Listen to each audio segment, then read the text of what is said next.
Hey guys, welcome to OCD Recovery. I'm Momin. I wanted to talk about feeling hopeless on the recovery journey when you're suffering from OCD and when you're doing really badly. And I'll go into some of my lowest moments that I faced on my journey. But before I go on, please subscribe to the channel. Please like this video, comment below, let me know what you think about this and if you took away any insights and what more would you like me to talk about in future videos.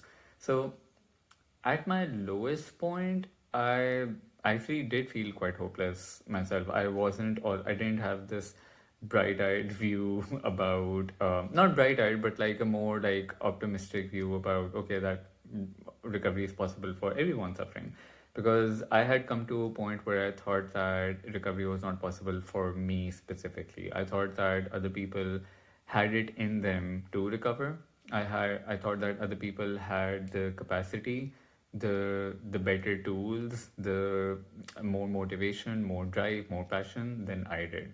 I thought I lacked all of that, and therefore I didn't think I would be able to make any kind of progress. I was one of those people who just didn't have it in them at all.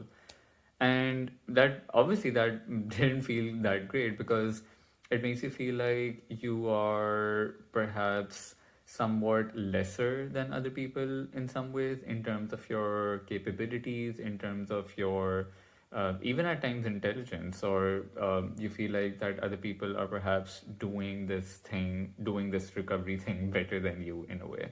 So I think at my worst was probably in my years of college, probably where every single thing around me triggered me. And that is when I also developed a lot of mental compulsions because not only was I trying to avoid physical discomfort constantly, but I was also trying to avoid mental discomfort. So I was trying to distract myself constantly from intrusive thoughts. I was constantly trying to make intrusive thoughts go away.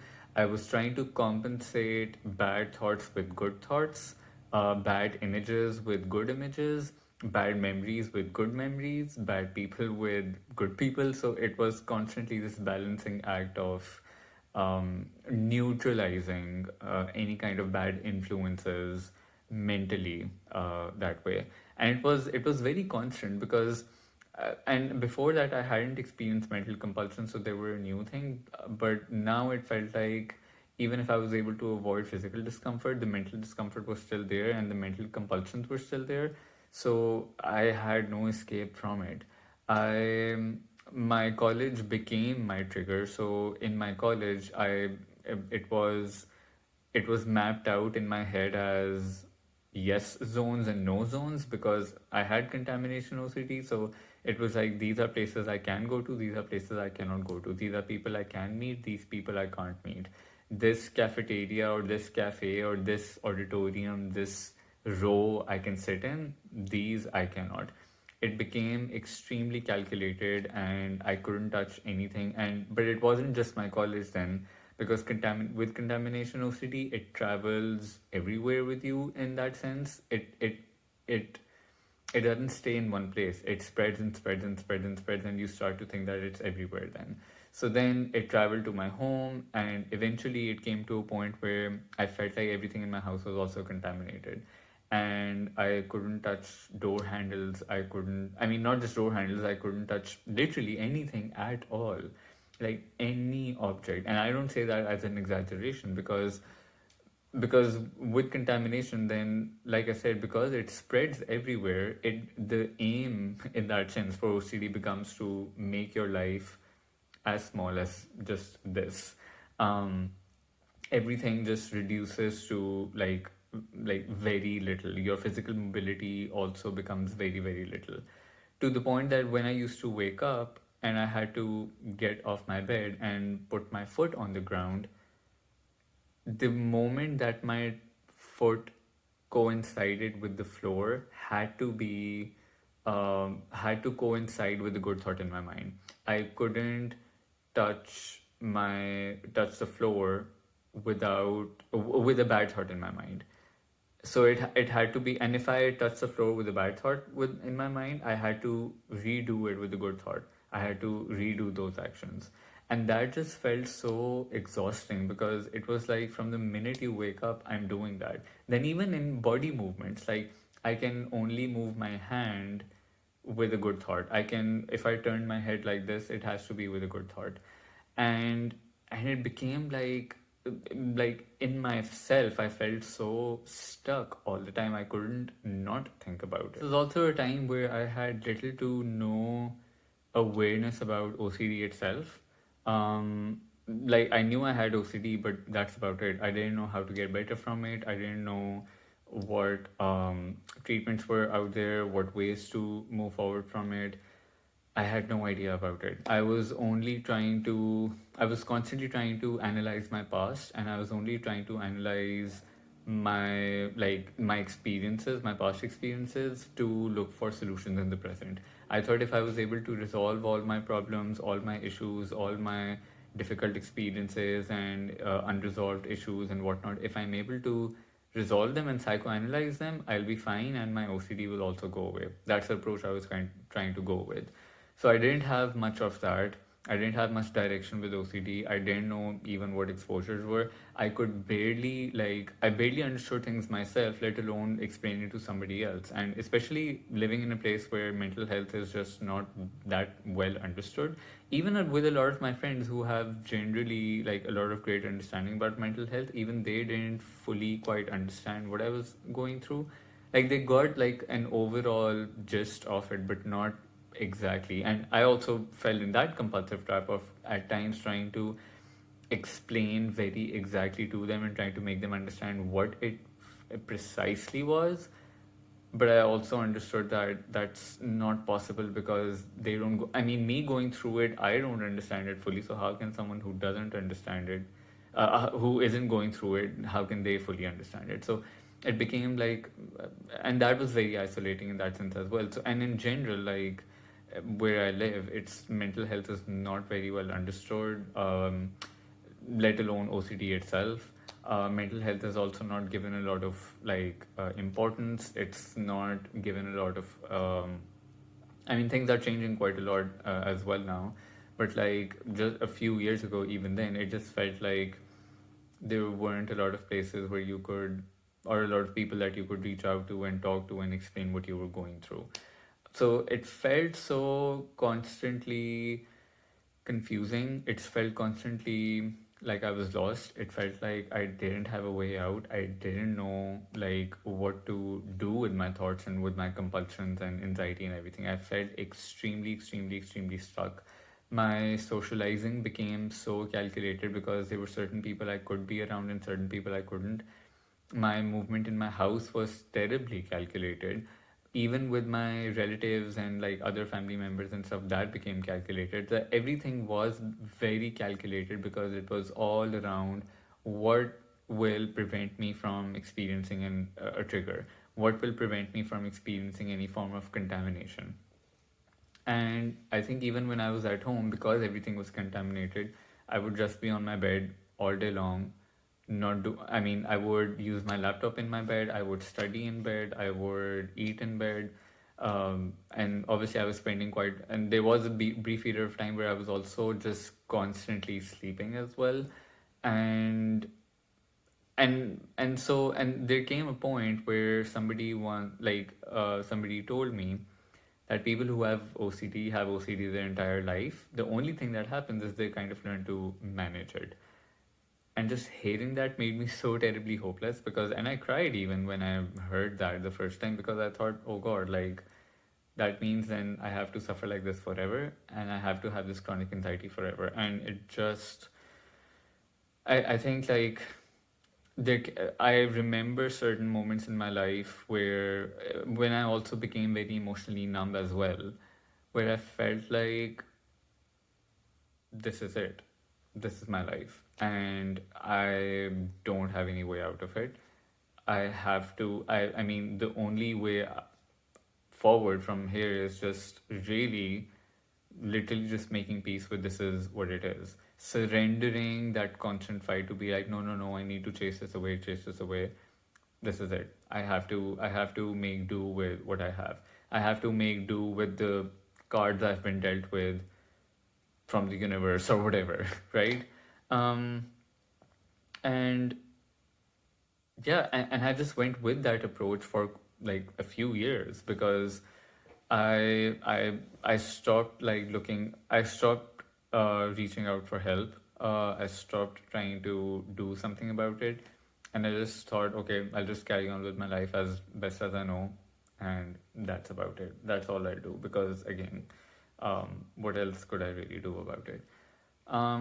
I think eventually when I did start to look into what possible ways I could move forward with it. I think it wasn't with cynicism that I approach it. I approach it with a more realistic approach. I thought, okay, I mean, I can't just completely give up, not trying to find a way forward from it. I'm still going to try to approach different ways of getting better.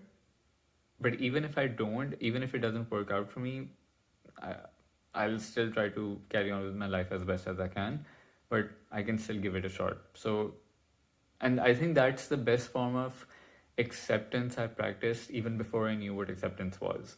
Because I was really accepting my situation for what it was. I was working on making peace with it while also not being complacent. So as we say, acceptance doesn't mean agreement.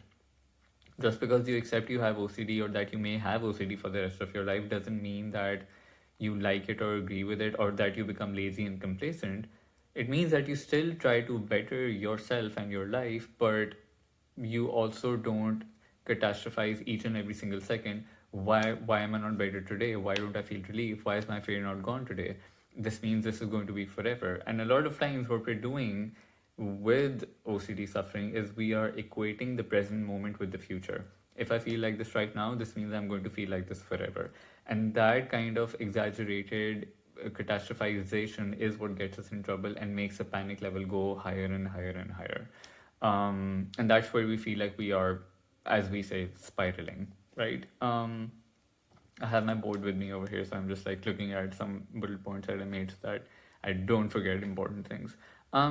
I think, and I'll relate this to then another video that I recently did about taking recovery one day at a time because that is literally how I approach it. Then I did not try to. I mean, I'm not saying I didn't do it at all. I mean, obviously there were days when I was like, how can I get rid of this completely, in a few days? But I think for the most part, I did try to take things literally one day at a time. I didn't think about, okay, I need to solve this in 1 week, 2 weeks, a month. I thought, all right, let's say if I am starting the reading list, I'm going in without any expectations. I literally went in without any expectations. I thought, okay, I'll just keep an open mind and see where this takes me. I'll start the books and I won't set any deadline for myself of when I need to finish it. I'll try to finish it as soon as I can, but I'll just go with the flow, right? Um, so I just started reading the books. I thought, okay, I mean, I'll this is making more sense. So I took it one day at a time. I thought, okay, which compulsions can I start looking at? Which compulsions can I start cutting out a little bit? It wasn't like, okay, I need to get rid of all my compulsions in one single go. I need to identify all my compulsions in one single go. I need to identify all my fears in one single go. It was a very gradual process of building, building, building, building. So I was able to, let's say, identify a couple of fears initially. Then it was like, okay, I also have this fear as well. So it goes onto the list in a way. Then it's like, oh wow, I have a white hair. I have actually several white hair in my beard now. Um, I'm getting old. Then it's like, okay, I have this compulsion. I'm obviously doing a lot of hand washing, but what other compulsions am I doing? Am I compulsively using social media as well? Okay, I think so. I can put that on the list and I can start trying to work on that. So it was a very step by step, day by day kind of approach that I took with that. And the thing is that when you are starting to do that, it's not that you are. Even then, I wasn't feeling completely hopeful at all. It wasn't like I had restored all hope and everything started to look like sunny all day all of a sudden. I think because I was also for the most part hoping that and thinking that I can only do recovery only and if I feel hopeful, only only if I feel motivated, hopeful, and courageous enough to put in the recovery work. I was really chasing those feelings. I was chasing hope. I was chasing motivation all the time. And part of the reason why I didn't put in, wasn't as proactive with recovery initially as I wanted to be, is because I kept waiting for the right feelings to do recovery work. I kept waiting for the right mindset to read the books. I kept waiting for the right mindset to do an exposure or do something uncomfortable or add something to my life structure. I kept waiting for the right feeling or the right thought to do that. And I think along the way, what I also realized then, because then I started to just do things regardless of whether I felt that way or not. There were days, like a lot of days, where I had to do these difficult, exhausting things that I felt at the time were very exhausting. I had to do those things when I wasn't the most motivated, when I wasn't the most hopeful at all. But the more I started to just physically do them, even if I emotionally or mentally didn't feel it, I just started to physically do them. But the more I did them, the more I was also starting to build a little bit. And the more I built, I started to feel like I was creating momentum for myself a little bit in terms of changing perspectives or feeling a bit better or having a better grasp on anxiety. And at the same time, I think through those habits and through that consistency, was I able to create hope for myself. So I think and I think a lot of times you don't wait for hope to come to you. I mean, that doesn't happen very often when you're suffering from OCD very chronically and when you're very stuck, but you're able to create it for yourself through staying consistent with recovery work regardless of how you feel. And I think the more I started to then see cracks in my fears, the more I started to be like, okay, there is a little bit of there. So that's when I started to feel a bit more drive and motivation and hope to do things. And that doesn't mean that now that I had built momentum, I was suddenly hopeful and motivated every single day. No, I still had dips. I still had moments where I felt hopeless, or I felt like, okay, this isn't working, or I felt completely demotivated, and I would just step back from recovery work altogether. I still was having some of those days as well. Those dips happened. But if I look at it from a larger perspective, from a broader view, for the most part, I did start becoming more consistent with things. Obviously, there was a lot of trial and error, and it took me a long time to get there. But my point in saying is that if you're thinking that right now you are hopeless, that you are perhaps treatment resistant, you're not getting better, you can't do things if you're not hopeful and motivated or brave enough, or you're not in a mentally good place. Because a lot of people then, I mean, because as OCD sufferers, we get stuck in not doing anything because we're not feeling great, right? So we wait for the day that we maybe feel a bit great to put in the work, but that black and white approach doesn't get us anywhere. So if you're in that place where you're feeling like that, remember that you don't have to feel hopeful. You don't have to feel motivated to do things right now.